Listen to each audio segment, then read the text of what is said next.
اعتراض ہی ابس ہے۔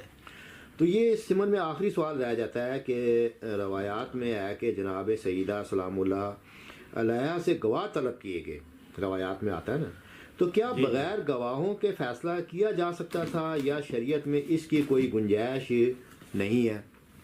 اب دیکھیں جی، میں حیران ہوں کہ بی بی سے گواہ تو طلب کیے گئے۔ یہ میرے سامنے فتوح البلدان ہے،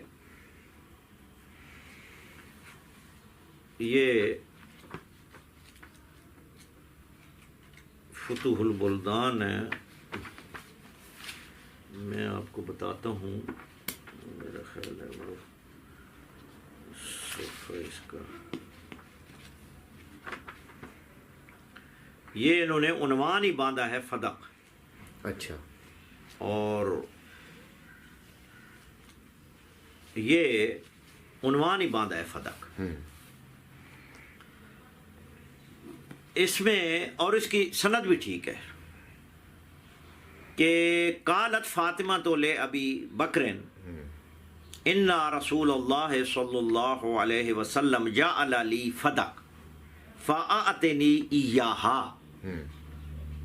سیدہ فاطمہ زہرا نے حضرت ابو بکر سے فرمایا کہ رسول اللہ صلی اللہ علیہ وسلم نے مجھے فدق عطا کر دیا ہے اور مجھے دے دو۔ وشاہد لہا علی بن ابی طالب، مولا علی نے بھی گواہی دی۔ فسألہا شاہدا آخر، اس نے سوال کیا جی کہ دوسرا گواہ لاؤ، یعنی جب مولا علی نے گواہی دی ان کو اطمینان نہیں ہوا، مولا علی کی گواہی سے بھی ان کو اطمینان نہیں ہوا، تو کہتے ہیں کہ دوسرا گواہ لاؤ۔ فشاہدت لہا ام ایمن، جناب ام ایمن رضی اللہ تعالی بھی گواہی دی کہ فدق نبی اکرم فاطمہ زہرا کو دے گئے تھے۔ حضرت علی علیہ السلام نے بھی گواہی تھی جی۔ فقالا قد علمت یا بنت رسول اللہ، اے رسول کی بیٹی آپ کو معلوم ہے کہ انہ لا تجوز الا شہادت رجلین او رجل و امراتین، اے رسول کی بیٹی آپ جانتی ہیں کہ یہ جائز نہیں ہے مگر دو مرد گواہی دیں یا ایک مرد اور دو خواتین گواہی، یہ یعنی نصاب جو ہے گواہ کی، یعنی گواہیوں کا جو ہے یہ ہونے چاہیے، یعنی ایک مرد اور دو عورتیں، یا دو مرد ہونے چاہیے۔ اب یہ دیکھیں گواہی کا جو مسئلہ ہے اس میں بھی ہے، صحیح سند کے ساتھ ہے، اور بھی مقام پہ ہے، یعنی انہوں نے لکھا ہے فتوح البلدان، اور اس کے بعد انصاب الاشراف میں بھی ہے یہ بات، یہ میرے سامنے ہے، میں آپ کو بتاؤں، جلد نمبر 10 ہے جی، اور اس میں بھی ہے کہ دخلت فاطمہ تو علی ابی بکر حین بویا فقالت ان ام ایمن و رباحہ یشہدان لی ان رسول اللہ آتانی فدق، یعنی جناب رباح نے بھی، جو کہ حضور اکرم کے غلام تھے، انہوں نے بھی گواہی دی۔ اور اس کے بعد باقی کتابوں میں بھی ہے، اس میں بھی ہے موجم البلدان میں کہ مولا علی نے بھی کہا جعلہا فی حیاتہ لفاطمہ تھا، سیدہ فاطمہ زہرا کی زندگی میں حضور یعنی ان کو فدق دے گئے تھے۔ یہ موجم البلدان ہے، جلد نمبر 4 ہے، اور فدق کی جہاں انہوں نے لفظ لکھا ہے نا، فدق کی تشریح کرتے ہوئے انہوں نے اسی روایت کو لکھا ہے۔ وقان لما قبض رسول اللہ صلی اللہ علیہ وسلم قالت فاطمہ رضی اللہ عنہا لے ابی بکر رضی اللہ عنہ ان رسول اللہ صلی اللہ علیہ وسلم جعل لی فدقہ فآتنی ایہا، وہی روایت ہے. وشاہد لها علی بن ابی طالب رضی اللہ عنہ فسأل شاہدا آخر فشاہدت لها ام ایمنہ مولاۃ النبی صلی اللہ علیہ وسلم فقال قد علمت یا بنت رسول اللہ انہ لا یجوز الا شہادت رجلین او رجل و امرأتین. اچھا اب یہ دیکھیں کہ پہلے تو یہ ہے کہ اگر قاضی یا حکمران یقین رکھتا ہے، ایک کوئی دعویٰ کرتا ہے اور اس کے دعوے پر یقین کرتا ہے، یعنی اس کو عادل سمجھتا ہے، تو گواہ کی ضرورت ہی نہیں، گواہوں کی ضرورت ہی نہیں. بغیر گواہ کے بھی ان کی اس کے دعوے کو یعنی قبول کر سکتا ہے. ٹھیک. اور حضور کا بھی ارشاد ہے، یعنی تواتر سے ثابت ہے کہ ایک گواہ اور قسم سے بھی فیصلہ کیا جا سکتا ہے. حضور نے خود کیا ہے. اب دیکھیں یہ میرے سامنے کتاب ہے نظم المتناصر من الحدیث المتواتر، علامہ قطانی کی. انہوں نے لکھا ہے انہ علیہ الصلاۃ والسلام قضا بالیمین مع الشاہد الواحد. اچھا یعنی ایک گواہ اور ایک قسم سے انہوں حضور اکرم نے فیصلہ کیا ہے، کیونکہ قسم جو ہے وہ اس کا گواہ کا یعنی بدل ہے. ٹھیک. ایک قسم سے اور ایک گواہ سے بھی فیصلہ کیا جا سکتا ہے. ان کو چاہیے تھا کہ جب فاطمہ زہرا سلام اللہ علیہا تشریف لائی تھیں اپنا حق مانگنے کے لیے، ان کو پہلے تو یہ ہے کہ ان کو سیدہ فاطمہ زہرا کی بات پر یقین کر لینا چاہیے تھا.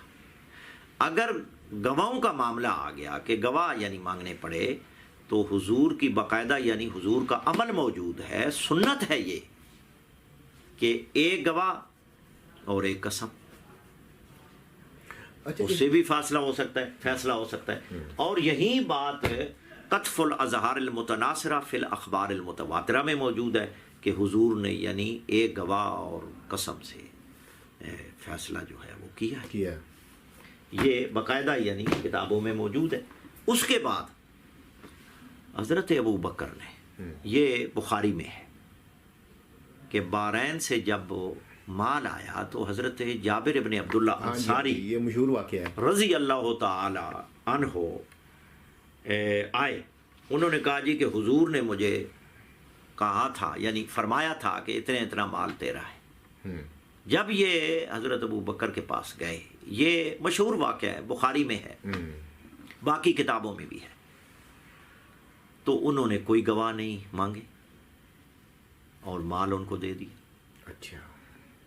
یہ تو فاطمہ زہرا ہے، وہ تو ایک صحابی ہے، یعنی ان کے نازل ہوئی ہے، ان کی بات پر یقین کر لیا. اور سیدہ فاطمہ زہرا سلام اللہ علیہ بضع مصطفیٰ، آیت تطہیر کی مصداق، بضع مصطفیٰ، وہ فرما رہی ہیں کہ بابا مجھے دے گئے ہیں. ان کو یقین نہیں آیا، گواہ مانگے، اور پھر گواہوں میں بھی جو انہوں نے فیصلہ کیا وہ حضور کا فیصلہ موجود ہے، وہ اس پر بھی انہوں نے عمل نہیں کیا. اور حضرت جابر ابن عبداللہ کی بات پر کیا ہے، ان کی بات پر یقین کر لیا اور ان کو مال دے دیا. یعنی حافظ ابن حجر عسقلانی اور علامہ بدر الدین عینی بخاری کی اس روایت کے ذیل میں جو تبصرہ کیا ہے انہوں نے، یہ فتح الباری میرے سامنے ہے، اور یہ اس میں انہوں نے یہ لکھا ہے، یہ مطبع خیریہ مصر کی ہے، صفحہ نمبر 318 پہ لکھتے ہیں کہ وَفِيهِ قبول خبر الواحد العدل من الصحابت، یعنی یہ بات اس امر پر دلالت کرتی ہے کہ صحابہ میں سے عادل صحابی کی خبر وحد پر عمل کرنا جو ہے یعنی جائز ہے، کیا جا سکتا ہے. اگر کوئی صحابی آئے اور وہ عادل ہو اور وہ اگر کوئی بات کرے یا مطالبہ کرے تو اس کو قبول کر لینا چاہیے.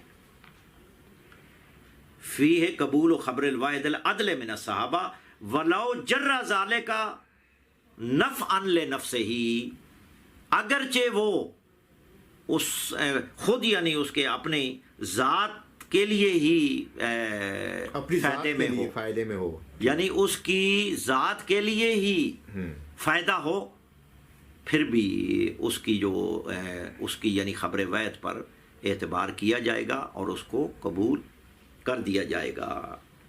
لِأَنَّ أَبَا بَكْرٍ لَمْ يَلْتَمِسْ مِنْ جابر شاہداً علی صحت دعویٰ، اس کے دعویٰ کے صحیح ہونے کی بنا پر حضرت ابو بکر نے حضرت جابر بن عبداللہ سے کوئی گواہ یعنی گواہ نہیں مانگا، کیونکہ ان کا دعویٰ ان کو یقین تھا کہ یہ سچ بول رہے ہیں۔ اور اس کے بعد میں حیران ہوں کہ مروان، اب یہ دیکھیں کہ مروان نے ایک ہی گواہ پر فیصلہ دے دیا۔ یہ صفحہ نمبر 400 ہے جی، میں آپ کو بتاتا ہوں، 84 ہے، صفحہ نمبر 484، اور یہ ہے نصر الباری شرح اردو صحیح بخاری، مولانا محمد عثمان غنی، اچھا، شیخ الحدیث مظاہر العلوم سہارنپور، انڈیا میں سہارنپور کے مظاہر العلوم کے شیخ الحدیث ہیں، یعنی حدیث کے استاد ہیں۔ اچھا، انہوں نے یہ بخاری کتاب الحبہ باب لا یحل لأحد ان یرجع فی ہبتہ و صدقتہ، یعنی اپنے ہبہ اور صدقہ میں رجوع کرنا کسی کے لیے درست نہیں ہے۔ اور اس کے بعد یہ حدیث نمبر جو ہے یعنی روایت نمبر جو ہے کہ اس میں یہ ہے جی کہ فقال مروان من یشهد ذالک، تم میں سے کون اس کی یعنی گواہی دے گا۔ یہ پورا میں واقعہ آپ کو سناتا ہوں، انہوں نے جو لکھا ہے۔ حضرت صہیب رومی کی اولاد نے دعویٰ کیا کہ رسول اللہ نے حضرت صہیب کو 2 گھر اور ایک کوٹھڑی عطا فرمائی تھی۔ اچھا۔ تو مروان نے جو حاکم تھا کہا اس پر تمہارے لیے گواہی کون دے گا؟ قالو ابن عمر، ان لوگوں نے کہا ابن عمر، حضرت عبداللہ ابن عمر۔ پھر مروان نے ابن عمر کو بلایا، انہوں نے گواہی دی کہ بے شک رسول اللہ صلی اللہ علیہ وسلم نے صہیب کو 2 گھر اور ایک کوٹھڑی عطا فرمایا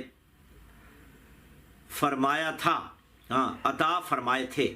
مروان نے حضرت ابن عمر کی گواہی پر ان کے حق میں فیصلہ کر دیا، ایک گواہ پہ فیصلہ کر دیا۔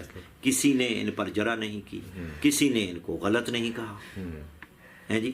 اور نیچے جو تبصرہ کرتے ہیں یعنی شیخ الحدیث سہارنپور مظاہر العلوم سہارنپور حضرت مولانا محمد عثمان غنی جو لکھتے ہیں، کہتے ہیں سوال، مروان نے صرف ایک گواہی پر فیصلہ کیسے کر دیا جبکہ 2 گواہ ضروری ہیں؟